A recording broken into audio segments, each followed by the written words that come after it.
Kampuni y'amasimu eyali emanyiddwa nga Celten International eyeeyubula n'efuuka Zain oluvannyuma n'efuuka Airtel yasookera ddala okuleeta amasimu agaasooka mu Uganda mu myaka gy'ekyenda nga ginaatera okuggwako.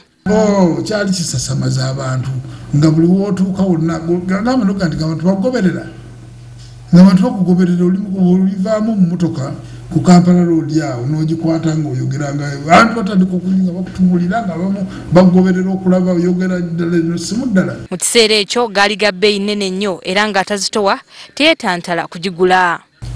Zaali sente nnyingi kubanga ndowooza twatwalanga $1 nga 1,500 ebiseera ebyo ku connecting azijukira bulungi.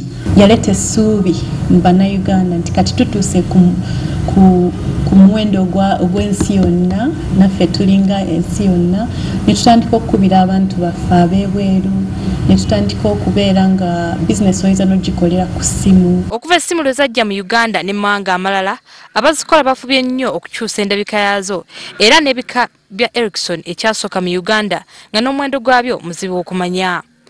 Era oli waakiri asula enjala naye n'agula essimu era ng'abamu bagamba tebayinza kuba na bulamu nga tebalina ssimu. Ekyo kyali Vogue kyekyali yali fashion ng'alina okukwata ku ssimu ka Celtel era ffe avubuka abaaliwo ebiseera twayangwa mangu tuzikwata tewaliwo papasi kukwata kwa ssimu kwa kyali kipya ku market tuzikwata. Nga nawulira nga nzitoye nga ndi w'amaanyi nnyo nange nemba nga nsobola okwogerako n'omuntu gwe sirinaanye wano. Okutunda amasimu era gwe gumu ku mirimu egyeyunirwa ennyo so nga n'abazirina bawera ebitundu 3 ku buli 100 mu Uganda. Shamim Batalwo, WBS TV.